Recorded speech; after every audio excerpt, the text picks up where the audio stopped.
யாழ் மறையலை தொலைக்காட்சி நேயர்கள் அனைவருக்கும் வணக்கம். மீண்டும் ஒரு கருத்துக்கள நிகழ்விலே உங்களை சந்திப்பதில் நாங்கள் பெரும் மகிழ்ச்சி அடைகிறோம்.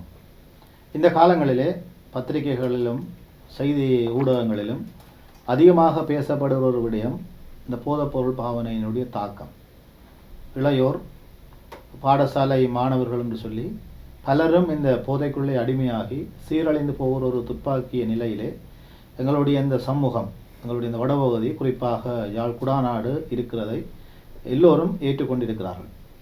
மிக முக்கியமான ஒரு பிரச்சனையாக இந்த பிரச்சனை உருவெடுத்து தற்பொழுது எல்லாருடைய கட்டுப்பாடுகளை மீறி அது தன்னுடைய வேலையை காட்ட தொடங்கிவிட்டது. பத்திரிகைகளிலும் செய்தி ஊடகங்களிலும் இதைத்தான் நாங்கள் பார்க்கிறோம். எங்களுடைய குடும்பங்களிலும் இந்த போதைப்பொருள் பாவனையினாலே அநேகமான பிள்ளைகள் பாதிக்கப்பட்டு கொண்டிருப்பதையும், பெற்றோர்கள் செய்வதறியாது திகைத்திருக்கிற ஒரு சூழ்நிலை எங்களுடைய இந்த பிரதேசங்களில் நிலவுகிறது. இந்த நாளிலே நாங்கள் இந்த கருத்துக்கள நிகழ்விலே சிறப்பாக இந்த போதைப்பொருள் பாவனையினுடைய தாக்கத்தினால் வருகின்ற விளைவுகளை பற்றி நாங்கள் கலந்துரையாட இருக்கிறோம். எங்களுடைய கலையகத்திற்கு அமலமலை தியாகிகள் சபையைச் சேர்ந்த அருட்தந்தை வின்சென்ட் பட்டிக் அடிகளார் இந்த இடத்திற்கு வந்திருக்கிறார். அவர் தன்னுடைய அந்த புனர்வாழ்வு நிலையத்திலே புனர்வாழ்வு பெற்று சமூகத்தோடு மீண்டும் இணைய இருக்கிற ஒரு இளைஞனையும் அழைத்து கொண்டு வந்திருக்கிறார். அருட்தந்தை வின்சென்ட் பட்டிக் அவர்களை பற்றி நாங்கள் சொல்ல வேண்டும் என்று சொன்னால், அவர் யாழ் மறைமாவட்டத்திலும் மன்னார் மறைமாவட்டத்திலும் பல இடங்களிலே பணியாற்றி இருக்கிறார். சிறப்பாக மன்னாரிலே விடத்தல் தீவு, பேசாலை, தலைமன்னார், தோட்டவழி ஆகிய பிரதேசங்களிலே பணிகளை ஆற்றியிருக்கிறார். தோட்டவழி என்று சொன்ன உடனே எங்களுக்கு ஞாபகம் வரும் திருப்புமுனை. மது பாவனையினாலே பாதிக்கப்பட்டவர்களுக்கான அந்த புனர்வாழ்வு கொடுக்கிற ஒரு நிலையம் அந்த இடத்தில் தான் இருக்கிறது. அந்த நிலையத்தை ஆரம்பித்து வைத்தவரும் இந்த இடத்திலே வந்திருக்கிற அருட்தந்தை வின்சென்ட் பட்டிக் அடிகளார் தான். அவர் தீர்க்க தரிசனத்தோடு அந்த நிலையத்தை ஆரம்பித்து வைத்தார். மீண்டும் அவர் யாழ் மறை மாவட்டத்துக்கு பணிமாற்றம் பெற்று வந்து யாழ்ப்பாணம், கிளிநொச்சி, முல்லைத்தீவு ஆகிய இடங்களிலே தனது பணியை ஆற்றி கொண்டிருந்து தற்பொழுது யாழ் குடாநாட்டிலே நல்லூர் அரியாலை பிரதேசத்திலே நம்பிக்கை இல்லம் என்கின்ற ஒரு இல்லத்தை ஆரம்பித்து அந்த இல்லத்திலே இந்த போதைப்பொருள் பாவனையினாலே பாதிக்கப்பட்ட இளையோருக்குரிய புனர்வாழ்வை அவர் கொடுத்து கொண்டிருக்கிறார். இந்த கருத்துக்களத்திலே நாங்கள் அவரை சந்திப்பதிலே பெரும் மகிழ்ச்சி அடைகிறோம். வணக்கம் ஃபாதர். வணக்கம் ஃபா. போதைப்பொருள் பாவனையிலே சிக்கொண்டிருக்கிற எங்களுடைய இளையோரை நீங்கள் புனர்வாழ்வு கொடுத்து மீண்டும் எங்களுடைய சமூகத்தில் இணைப்பதற்குரிய முயற்சிகளை நீங்கள் செய்து கொண்டிருக்கிறீர்கள். நீங்கள் திருப்புமுனை என்கின்ற ஒரு மையத்தை மன்னார் பிரதேசத்திலே நீங்கள் நிறுவி இருக்கிறீர்கள். அந்த நிறுவனத்தை நிறுவுவதற்கு உங்களுக்கு எது ஒரு உந்துதலாக இருந்தது, அல்லது தீர்க்க தரிசனத்தோடு நீங்கள் அந்த நிறுவனத்தை ஆரம்பித்திருக்கிறீர்கள்? அந்த நிறுவனம் உருவாக்கியதன் பின்னணியை எங்களுடைய நேயர்களுக்கு சொல்ல முடியும்?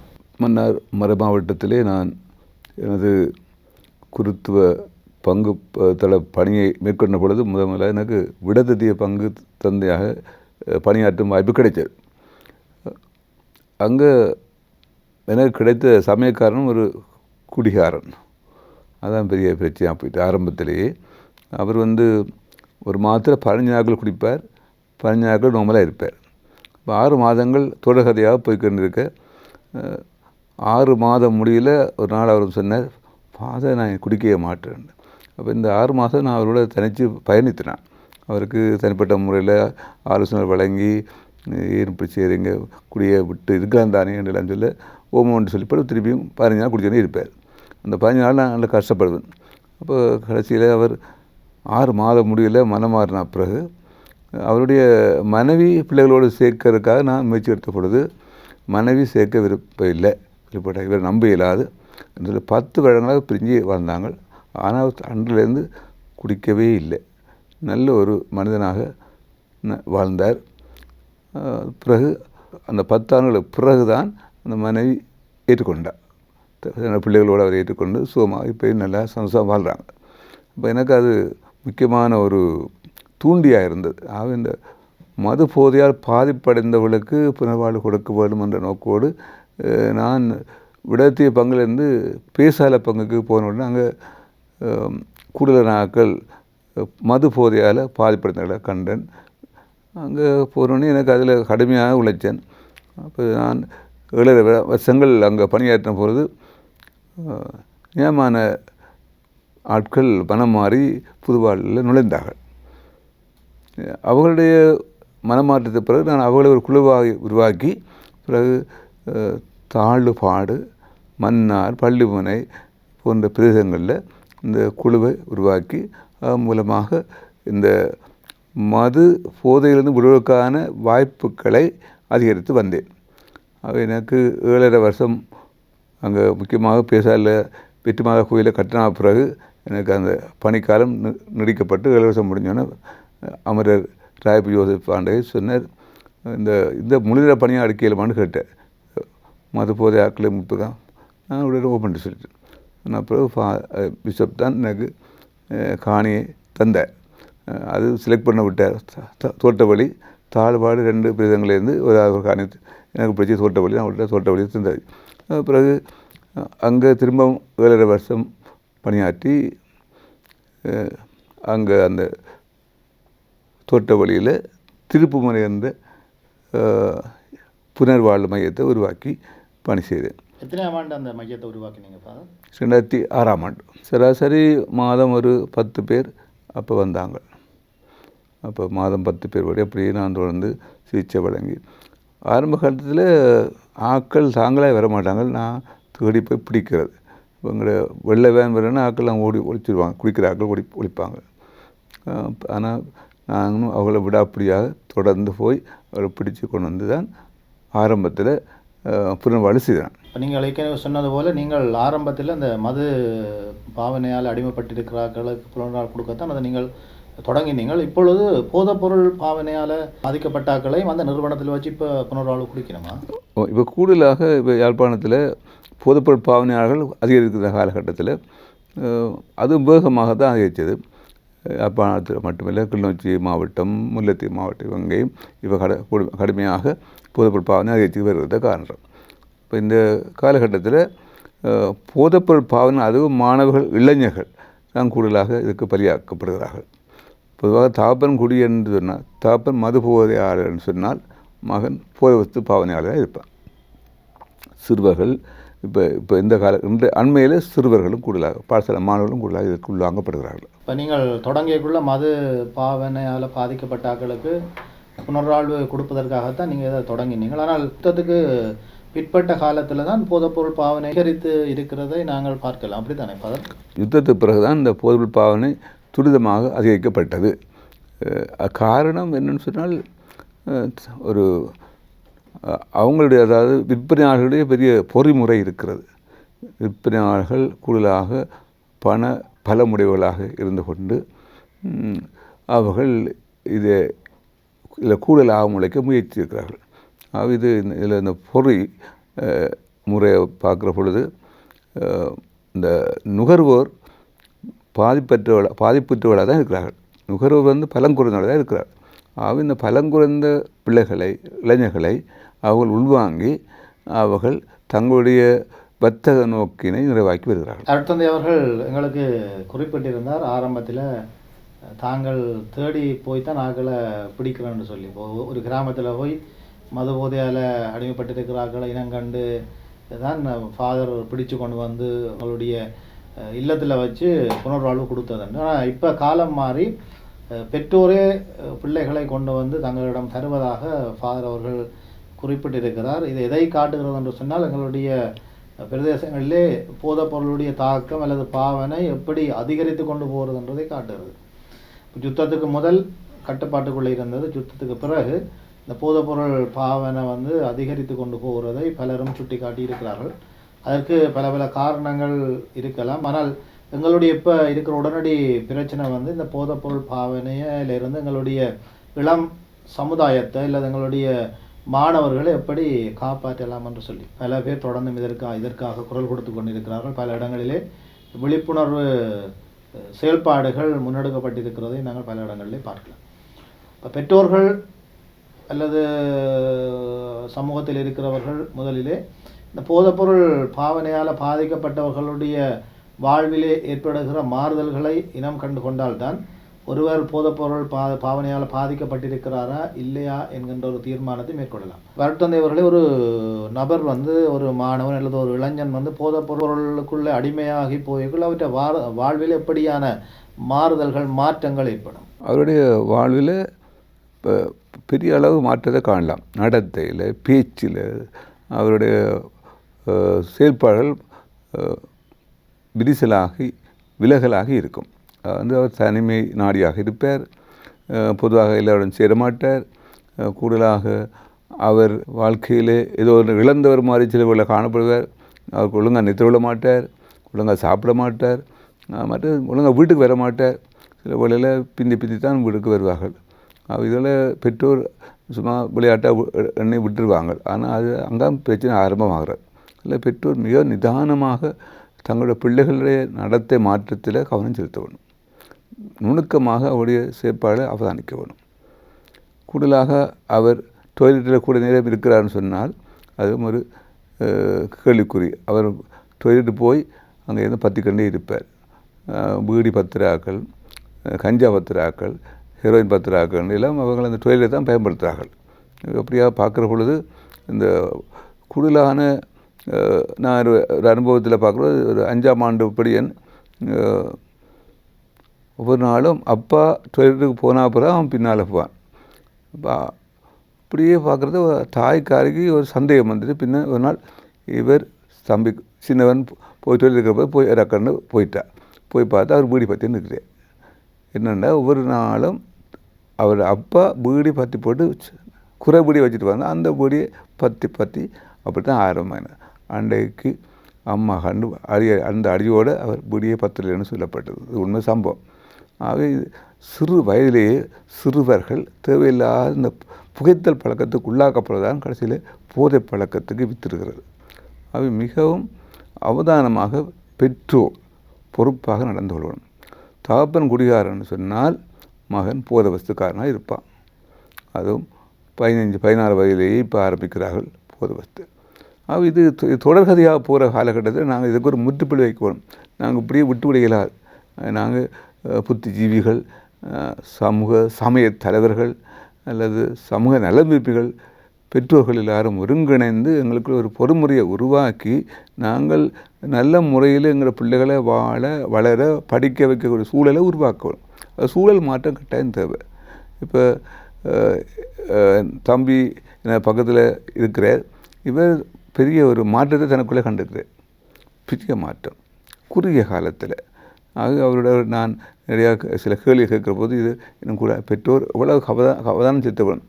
தம்பி, நீங்கள் போதைப்பொருள் பாவனைக்கு வந்த உடனே முதலாக போதைப்பொருள் தான் எடுத்தீங்களா, அதுக்கு முதல் வேறு ஏதாவது எடுத்தீங்களா? முதலாக பீடி பற்றினேன், பிறகு கஞ்சா பற்றினேன், பிறகு தான் ஹெரோயின். அப்படி தான் பற்றினேன். எத்தனாம் ஆண்டில் பீடி பற்ற ஆரம்பிச்சிங்க? 10ஆம் ஆண்டுலாம் பீடி பற்ற வலிக்கிட்டேன். பள்ளிக்கூடம் போய்க்கே விடியலையும் பற்றிட்டு தான் போகிறேன்னா, பள்ளிக்கூடத்தில் வந்தோடனே பற்றிட்டு தான் நிற்கிறேன். பின்னத்தில் பொடியிலெல்லாம் சேர்ந்து பத்துறது. இப்போ 11ஆம் ஆண்டில் பள்ளிக்கூடம் விட்டுட்டேன்.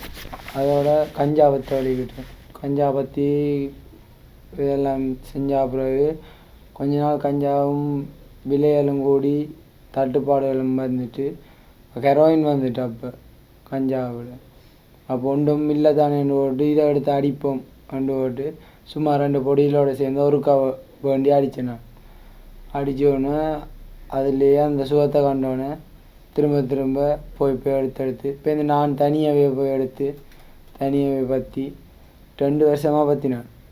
ஹெரோயின் பற்றி வீட்டில் இருக்கிற சாமானெல்லாம் விற்று, ஃபோனெல்லாம் விற்று, நகையெல்லாம் போட்டிருந்தேன்னா முழுக்க விற்றுட்டேன். எல்லாத்தையும் விற்று இப்போது ஒன்றுக்குமே வழி இல்லை. வீட்டை சமைக்க ரைஸ் குக்கர் கூட இல்லை, அதையும் தூக்கி விற்று விட்டேன். கணக்கத்தை இழந்துட்டேன். அம்மாவோட பாசத்தில் இருந்து, அம்மாவோட பாசத்தில் இருந்து, சொந்தக்காரர் அது இது எல்லாத்தையுமே இதால் இழந்துட்டேன். பெருசாக மூவ் பண்ணி என்னோட கதைக்கவே மாட்டாங்க. எந்த பாட்டில் வருவேன், எந்த பாட்டில் வீட்டை வந்தால் சாமத்தில் வாரது, வந்து படுத்துட்டு இப்படி அப்புறம் எழும்பி போகிறது. இப்படியே வேலையிலையும் செஞ்சு இதுகளையை பற்றி 2 வருஷம் இருந்தேன். அப்பா இல்லை. அப்போ அம்மாவுக்கு தெரியாது, அம்மம்மா மட்டும்தான். அப்போ அம்மம்மாவுக்கு சும்மா சுத்து மாத்திரையில் விட்டு போட்டு நாங்கள் எங்கள் இஷ்டத்துக்கு பொடியில் சேர்ந்து எல்லாம் செய்கிறது. இப்போ பாவிக்காத பொடியலே இல்லை, சொல்ல கேட்குறாங்க இல்லை. இப்படி நடக்குதுடா. நாங்கள் எங்களை பார்க்க பிள்ளைங்க இல்லையா, சரியாக நாரிக்கணும், கொட்டாய் வரும், கண்ணீர் வரும், உடம்பெல்லாம் சரியான அழுப்பாக இருக்கும் பாவி காட்டி. அப்போ அதுக்காண்டியே பாவிக்கிறது. காசு வருமெண்டா ஒன்றும் செய்யாமல் காசை வேண்டி பாவிச்சுட்டு தான் வேலையே செய்வோம். இப்போ ஒரு கல்லை அடுக்க போகிறோம்னா காசை வேண்டி போய் இது சாமான் வேண்டி போட்டு தான் வந்து தான் அடுக்குவோம். அப்படி இல்லாட்டி வேலையே செய்ய மாட்டோம், வலிமை நடந்தெறிய மாட்டோம். அப்படி எல்லா கட்டங்களில் வீடுகளில் நடக்கிற சாமான்களை தூக்கிண்டு விற்று விட்டுருவோம். மிக்சிகள், அடுப்புகள், சிலிண்டர் அதோட தூக்கி விற்று கொண்டு இருந்தேன். இப்போ நானே யோசிச்சிட்டேன், இப்படியே இருந்த எவ்வளோ காலத்துக்கு தான் இன்னும் இருக்கிறது, இனியாவது கொஞ்சம் திருந்தி தான். வயசு 30 தான், எனக்கு 19 வயசு. அப்போ அதோட அம்மாவை கூட்டி கொண்டு வந்து கழிச்சு இப்போ எனக்கு உடம்பெல்லாம் ஓகே ஆகிட்டு ஃபாதராக்களோட இருந்து. எப்படி நீங்கள் இந்த மாற்றத்துக்கு உள் வந்தீங்க? மாற்றத்துக்கு மற்ற அந்த அண்ணாவையும் பார்த்து நான் அந்த எங்களை ஊர்படி அண்ணாவையும் ஃபாரிட்டேருந்து வந்த அண்ணாவை நீட்டாக வடியாமல் வந்தவர் வந்து நீட்டாக காய்ச்சவர். மற்றது ஒரு பாவனை தொடையும் இல்லை, ஒன்றும் செய்யலை. அந்த நார்மலான ஆக்கள் மாதிரி அவரும் இருந்தார். அவர் ஒரு கிழமை நான் பார்த்தேன், அவரை பார்த்து கண்டெல்லாம் காய்ச்சி நான் இப்போ நீட்டாக இருந்தால் போல். அப்போ ஒரு போய் பார்ப்போம்னுட்டு வந்து பார்த்து நான் இங்கே பார்த்துட்டு இடம் எப்படி இருக்குது அம்மா கூட்டி வந்து எல்லாம் கதைச்சி வடிவெல்லாம் பார்த்து போட்டு அடுத்த நாள் விடிய நானே வலிக்கிட்டு வந்துட்டேன். அம்மாவும் விடிய வேலையை போயிட்டேன், நான் வந்துட்டேன் பார்த்துட்டு. இன்னும் போகவும் இல்லை, வீட்டை வர யோசனையும் வேற இல்லை. உடம்பை விட்டு இப்போ வருத்தங்கள் எல்லாம் குறைஞ்சிட்டு இன்னும் கொஞ்சம் கிடக்கு, அதோடையும் குறைச்சி கொஞ்சம் காலம் இருந்துட்டு இருப்போம்ன்ற ஒரு முடிவில் தான் வந்தேன். உங்களுக்கு வாழ்க்கையில் மறக்க முடியாத ஏதாவது சம்பவம் இருக்குதா? கவலையான சந்தர்ப்பங்கள் ரெண்டா இருக்குது. நிறைய இடத்துல நிறைய பேரை மிஸ் பண்ணியிருக்கிறேன், இதால் நிறைய மிஸ் பண்ணியிருக்கிறேன். வேறு வீட்டை என்னை நம்பி துறப்பு கூட வைக்க மாட்டாங்க. நான் வீட்டை நான் நின்றா கதவை பூட்டி தான் இருக்கும். என்ன நான் நின்றா என்னத்தையும் தூக்கின்னு போயிடுவேன் அண்டு. அப்போ வீட்டையும் போகிறது இல்லை, நைட்டில் மட்டும்தான் வீட்டை போகிறது. போனால் கதவை திறந்தோடி நம்ம படுத்துட்டு விடியாலுமே எந்த வாட்டில் போக வேண்டியான். பகலில் எல்லாம் நின்றா நோ அலர்ட் உள்ளுக்க துறப்பை கேட்டு தான். இப்போ எங்களை வீடுனா நாங்களே திறந்து போகலாம் தானே, ஆட்டையும் போடனா தான் உள்ளே போக கேட்கணும். எங்களை விட்ட நான் இருக்க கேட்டு தான் உள்ளே போகணும் பாதர். ஏன்டா அப்படி ஒரு நிலைமைக்கு என்ன வச்சுருந்தது. என்னதை கண்டாலும் கொண்டு விற்று விட்ருவோம் கொஞ்சம் காசுக்கு. ஏன்டா அதுக்கு அப்படி உடம்பெல்லாம் அப்படி வருத்தங்கள் வலிகள் காட்டும். நீங்கள் ஒரு நாளைக்கு எவ்வளோ காசு உழைப்பீங்க? நாங்கள் இப்போ அங்கே இப்போ கொன்றாய் எடுக்கிற ஆக்கள் இருக்கணும், பெரிய பில்டிங்கள் கொன்றாய் எடுக்கிற ஆக்கள். அதில் அந்த மண்ணுகள் போடுற சல்லிகள் போடுற அந்த வேலைகள் இருக்குது தானே, அதுகளை நாங்கள் ஒரு ரேட்டுக்கு எடுக்கிறது. இவ்வளோத்தையும் மல்லி போடுறோம் 6000 ரூபா, இவ்வளோத்தையும் மல்லி போடுறோம் 10,000 ரூபா வண்டு போட்டு முதலும் காசை வேண்டி இது இதை செஞ்சு போட்டு திரும்ப வந்து மிச்ச வேலையை முடிச்சுட்டு திரும்ப காசை வேண்டி திரும்ப போய் திரும்ப போதையை வேண்டி பற்றி விடுவோம். காசு முடிஞ்சிடும், ஒன்றும் இல்லை. வீட்டுக்கு எவ்வளோ கொடுப்பீங்க காசு? வீட்டுக்கு காசே கொடுக்குறேன் நான் பழையினத்துக்கு. 2.5 வருஷமாகுது, 2 வருஷத்துக்கும் வீட்டுக்கு 1 ரூபா காசு கூட கொடுத்ததே இல்லை. ஆனால் வீட்டை நான் அழுதுக்குள்ளே காசு வேண்டி இருக்கிறேன். நீங்கள் வாங்குவீங்க காசு? ஓ அழகாக கண்ணீரெல்லாம் கண்ட பாட்டுக்கு வேறு ஃபாதர். உடம்பு அப்படியே எல்லாம் இருக்கும், முதுகெல்லாம் மட்டும் என்னவெல்லாம் செஞ்சோன்னு இருக்கும். உள்ளாட்டி ஏதாச்சும் பிச்சை பிடுங்கி ஏதாச்சும் ஒன்று செய்யணும் போல இருக்கும்.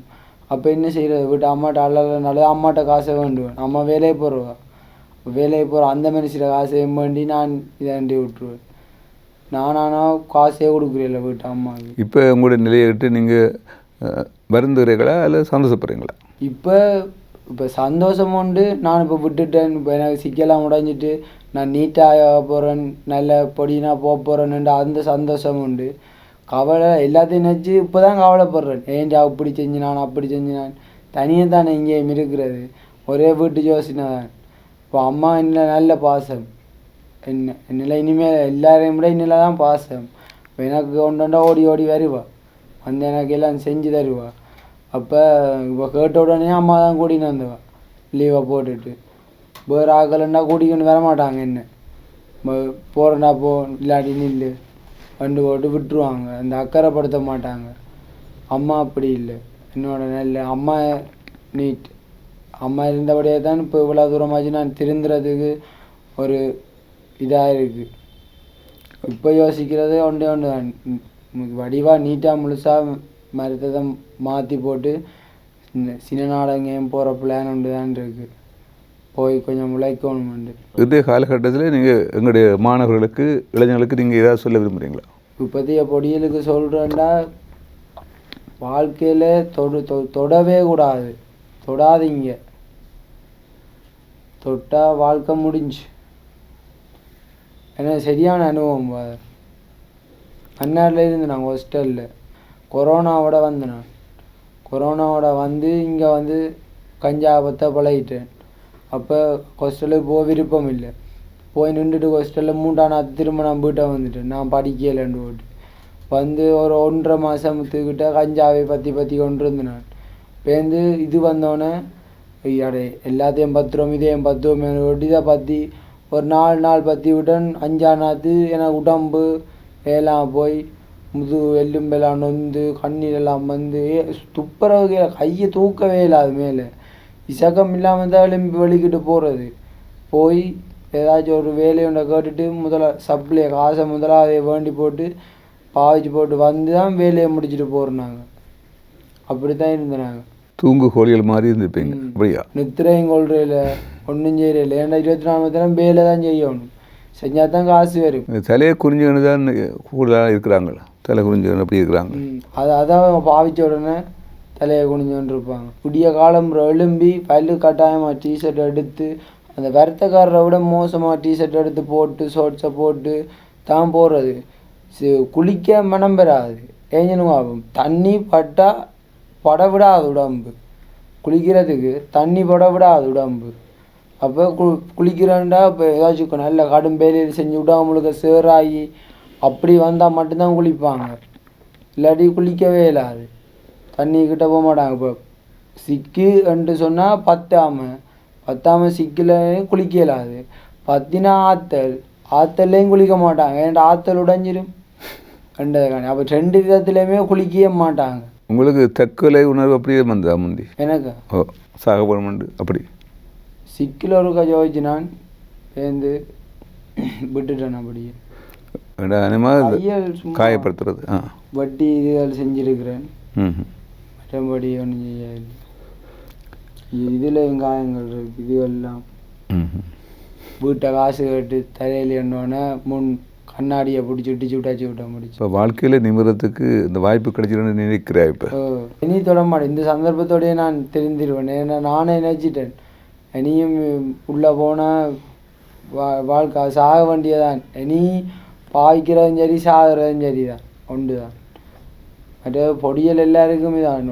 ஒரு ஆசையை கூட ஒரு பொடியலையும் தொட விடக்கூடாது. இந்த பணி மிகவும் ஆபத்தான பணி. என்னால் இந்த நேரத்தில் இவர்களை எது செய்வாங்கன்னு எங்களுக்கே தெரியாது. எந்த நேரம் நிதானமாக அவதானமாக இருக்கணும். திடீர்னு அடிச்சுட்டு தப்பி கூட தான் பார்ப்பாங்க. இப்போ அவங்களுடைய நோக்கம் வந்து அடிக்கிற மண்டையில் எப்படியாவது ஓடிட வேணும், குடிக்கிறதுக்காக ஓட வேணும் அந்த ஆசையில் ஆதங்கத்தில் ஓடுவார்கள். அப்போ இரவு பகலாக நாங்கள் நிதானமாக இருக்க வேண்டிய தேவை இருக்கிறது. என்னை பொறுத்தவரை இதை நாங்கள் இப்படியே விட இயலாது. எப்படியாவது நாங்கள் இதற்கு ஒரு முற்றுப்புள்ளி கொண்டால் நாங்கள் கொஞ்சம் பலமாக இருக்கணும்.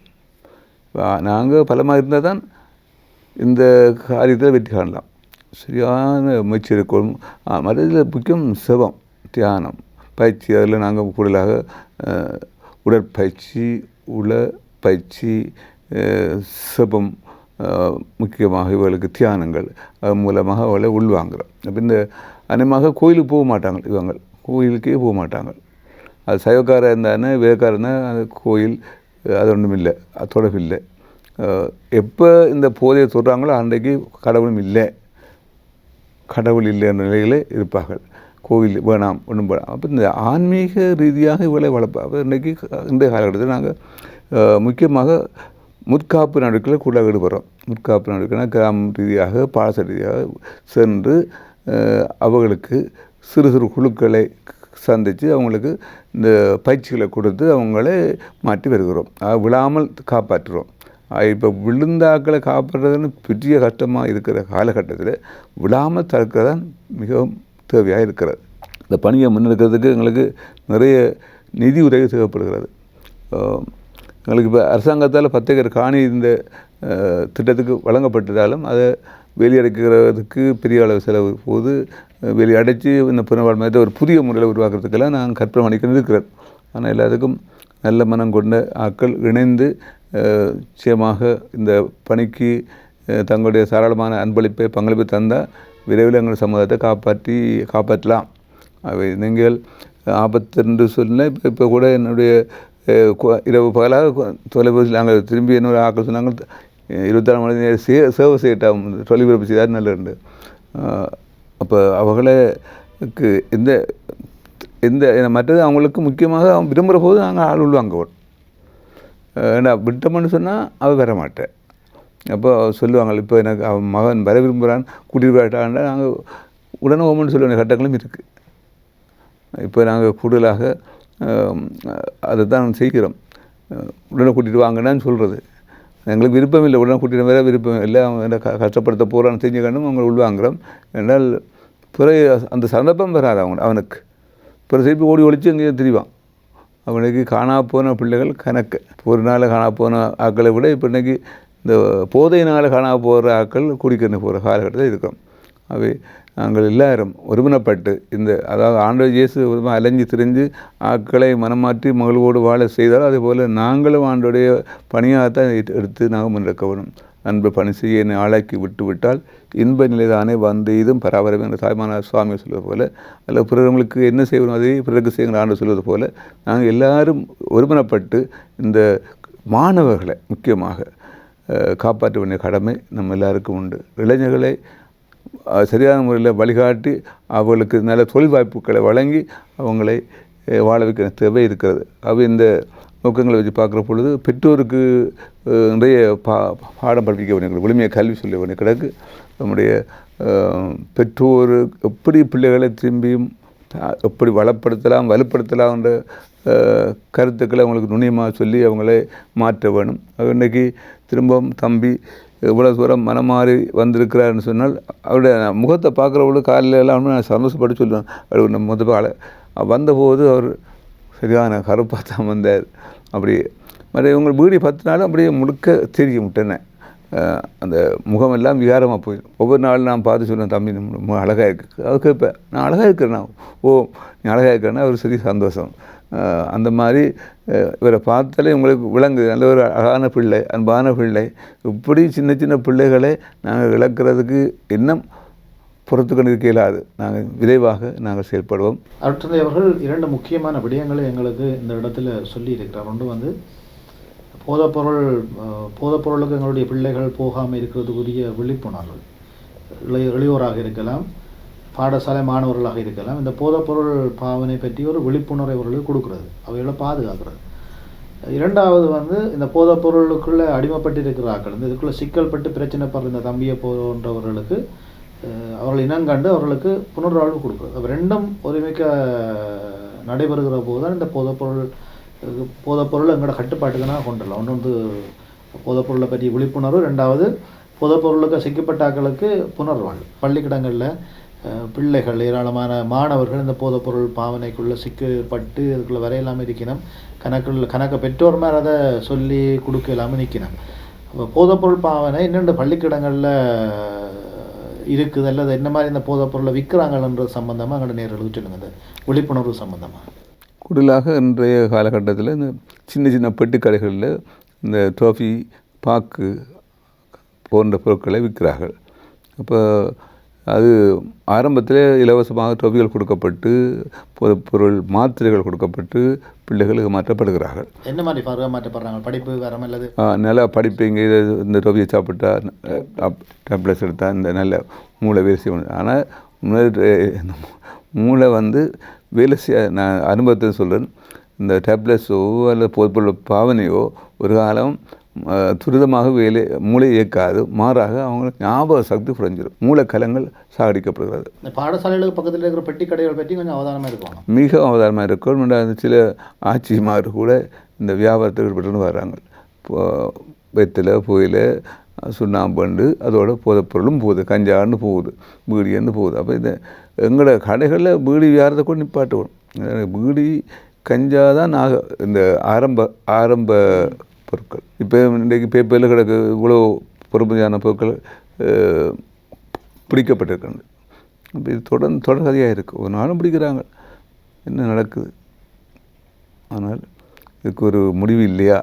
அவையை பிடிச்சா முற்றாக நிப்பாட்ட வரும், பிடிச்சி நிப்பாட்டா நல்லது. ஆனால் நான் எங்களை பெரியவர்கள் வந்து சொல்லுவாங்க, அந்த விற்கிறாள் பிடிக்குங்க, அவங்க எல்லாம் நாங்கள் நிட்டு. நான் அந்த வேலை எனக்கு இல்லை, உங்களை மீட்கிறேன், நீங்கள் மனம் மாறி நல்லா வாழ்ந்தால் அவங்களுக்கு டிமாண்ட் பெறாது, அப்படின்னா அவங்க தாங்களாக தொழிலை நிப்பாட்டுவாங்க தானேன்னு சொல்லி அவங்கள நான் உள்வாங்கிக் கொள்கிறேன். என்னுடைய பிள்ளைகள் மட்டும் நாங்கள் அக்கறையாக மிக விழிப்புணர்வாக இருக்கணும். அதோட போதைப்பொருளுக்கு அடிமைப்பட்டிருக்கிறார்களுக்கு நீங்கள் புனர்வாழ்வு கொடுக்குறீங்கள். இப்போ ஒரு ஆள் வந்து உங்கள்கிட்ட போதைப்பொருளுக்கு அடிமையாகி வரைக்குள்ள நீங்கள் உங்களோட நிலையத்தில் வச்சு என்ன விதமாக அவர்களுக்கு நீங்கள் செயல்பாடுகளை கொடுத்து என்னென்ன விடயங்களை நீங்கள் மேற்கொள்கிறீங்க? நாங்கள் கூடுதலாக இந்த சைக்கியாட்ரிஸ்ட் சப்போர்ட்டை கொடுத்து மருந்துகள் கொடுத்து ஆரம்பம் 1 கிலோமுழுக்க அவங்கள ஒரு உறங்கு நிலை வச்சுக்கிறோம். நான் அவங்கள அந்த அந்த மருந்து கெடுத்து தான் வருவாங்க, நீங்கள் மருந்து தருவீங்கன்னு நாங்கள் அந்த மருத்துவ சிகிச்சை ஒன்று நல்லது. 1 கிலோ மட்டும் மருந்தை கூடுதலாக கொடுத்து அவர்களை நாங்கள் உறங்கு நிலை வச்சுக்கிறோம். அந்த 1 கிழமை பிறகு தான் அவங்க சாதாரண நிலைக்கு வருவார்கள். பிறகு நாங்கள் கூடுதலாக அப்புறம் அந்த தனியால் ஆற்றுப்படுத்தல், குழு ஆற்றுப்படுத்தல், குடும்ப ஆற்றுப்படுத்தல் பற்றி மேற்கொள்கிறோம். அப்போ இந்த குழு சிகிச்சைகளும் மிக முக்கியம். குழு சிகிச்சைகள் சின்ன அவங்களே 3 பேராக 4 பேராக தனியாக வச்சு அவங்கள பேசி, இது மாதிரி தியானங்கள், உடல் பயிற்சிகள், இது கூடுதலாக நாங்கள் திருப்பி செய்யணும் வரோம். அவங்களோட கண்ணேரம் கதைக்கணும், அவங்கள தனியாக விடக்கூடாது, அவங்களோட நாங்கள் கூடுதலான நேரத்தை செலவிடணும். அப்போ நாங்கள் தொண்டர்கள் நிறைய பேர் வந்து அவரோட கதைச்சிட்டு போகிறார்கள். அது பெரிய ஆறுதலாக இருக்குது அவர்களுக்கு. கூடுதலாக அந்த அவர்களுடைய வாழ்க்கையிலே அவங்களுக்கு ஒரு பிடிப்பை தோற்றுவிக்கிறார் எங்கள் நோக்கம். விருப்பத்தை ஏற்படுத்த நோக்கம். திருந்தறதுக்கு விருப்பத்தான் வேணும். விருப்பத்தோடு திட்டத்தை மேற்கொள்ள நாங்கள் எடுக்கிற இந்த முயற்சிகள் எல்லாம் அவங்களும் ஞான அளவு ஒத்து வருவாங்க. அவர்கள் சில வேளையில் சிவகங்காதன ஒரு சங்கம் மாதிரி சில வேளை இருந்தாலும் காலப்போக்கில் அவர்கள் ஏற்றுக்கொள்கிறார்கள். நாங்கள் மாறத்தான் போகணும், நாங்கள் கத்த இயலாது, குளற இயலாது, நாங்கள் எப்படியாவது சுகம்பெற வேணும், வீட்டுக்கு நல்ல பிள்ளையாக போகணும்னு ஆசைப்படுறாங்க. கிட்டத்தட்ட எவ்வளவு காலம் செல்லும் உங்களுக்கு ஒரு ஆளுக்கு புனர்வாழ்வு கொடுக்குறது? சராசரி 2-3 மாதங்கள் குறைஞ்சது தேவைப்படுது. ஆனால் எங்களுக்கு இந்த இடவசதி இல்லாதபடியால் தான் நாங்கள் அதை குறுகிய காலத்தில் அவங்களை வீட்டுக்கு அனுப்பணும். இப்போ எங்களுக்கு புதிய காணி, புதிய சீர்திருத்த மையம் வந்து வந்தால் எங்களுக்கு 6 மாதம் வச்சிருக்கக்கூடிய வாய்ப்பு, தொழில் வாய்ப்பு கொடுக்கக்கூடிய. அப்போ உங்களுக்கு புதிய தொழிலை கொடுக்கணும். ஏன்னா பழைய தொழில் போகணுன்னா அவங்க திரும்ப அந்த தொழிலை விட்டுறாங்க, விழுகிற வாய்ப்புகள் கூட. பழைய வீட்டு சூழல் அவங்க வித்தியாட்டுக்கொண்டே இருக்கும். ஆகவே அந்த புதிய சூழலில் புதிய தொழில் வாய்ப்புகளை எப்படி வெளிநாட்டுக்கு போனால் தான் முன்னேறலாம் நினைச்சு எங்கள் குள்ளலாம் பணத்தை கோடிக்கணக்கான கணக்கு பிரியமாக்குறார்கள். ஆனால் உள்ளூரில் இருந்து அவங்களுக்கு ஒரு நல்ல ஒரு தொழிலை உருவாக்கி கொடுக்க மாட்டாங்க. பெரிய பெரிய கலைஞர்கள், தொழில்நுட்ப ஆளுகள்லாம் வந்து போகிறாங்க, பெரிய மேனேஜர்ஸ் எல்லாம் வந்து போகிறாங்க என்னட்டு. ஆனால் அவங்க இந்த உள்ளூர்லேருந்து அவங்களோட தங்களோட தொழிலை அபிவிருத்தி செய்யக்கூடிய வாய்ப்புகளை எங்களை மக்கள் வழங்குகிறார்கள் இல்லை. கூடுதலாக நாங்கள் பார்க்குற பொழுது இது அவசரமானதும் அவசியமானதாக இருக்கிறது. இந்த பணி மனச்சோர்வு, நெருக்கீடு, தாக்குதல்கள் தொடர்ந்து வந்தாலும் நாங்கள் சோர்வடையாமல் சுகமாக பயணிக்க வேண்டும். இலக்கு நோக்கிய பயணத்தை நாங்கள் தொடர்ந்து முன்னெடுக்க வேண்டும்.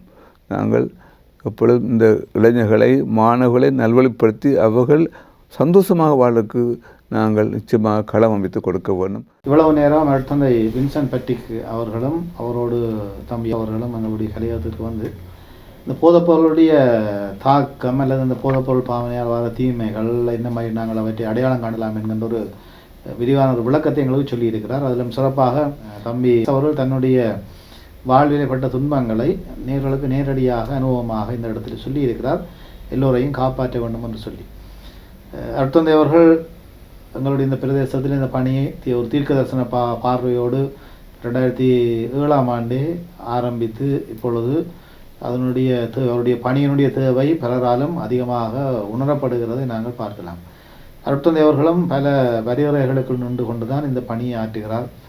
உங்களுக்கு தெரியும், ஒருவருக்கு புனர்வாழ்வு கொடுப்பதற்கு 3-4 மாதம் தேவை என்று சொன்னால் அதற்குரிய நிதி வளம் ஏராளமாக தேவைப்படும். அருட்தந்தை பொறுத்தவரையில் நிதி பற்றாக்குறை அவரிடம் இருக்கிறது. அதை விட அந்த தொண்டர்கள், தன்னார்வ தொண்டர்களும் வந்து சரியான பற்றாக்குறை. ஒருவராக தனித்து நின்று இந்த வேலையை செய்ய முடியாது. ஏற்கனவே அருட்தந்தை கூறியது போல இது ஒரு ஆபத்தான வேலை. அருட்தந்தை கூட சில சந்தர்ப்பங்களில் அந்த ஆபத்துக்குள்ளே எல்லாம் போய் வந்திருக்கிறார். ஏற்கனவே எங்களுக்கு அவர்கள் குறிப்பிட்டிருக்கிறார், கொண்டு வந்த விழிப்புணர்வு எங்களுடைய பிள்ளைகளை காப்பாற்றுவதற்காக ரெண்டாவது வந்து போதைப் பொருளுக்குள்ள சிக்கப்பட்ட ஆக்களுக்குரிய புனர்வாழ்வு. இந்த இரண்டையும் தன்னுடைய வரையறைகளுக்கு முன்பு நேர்த்தியாக தந்தையவர்கள் செய்து கொண்டிருக்கிறார்.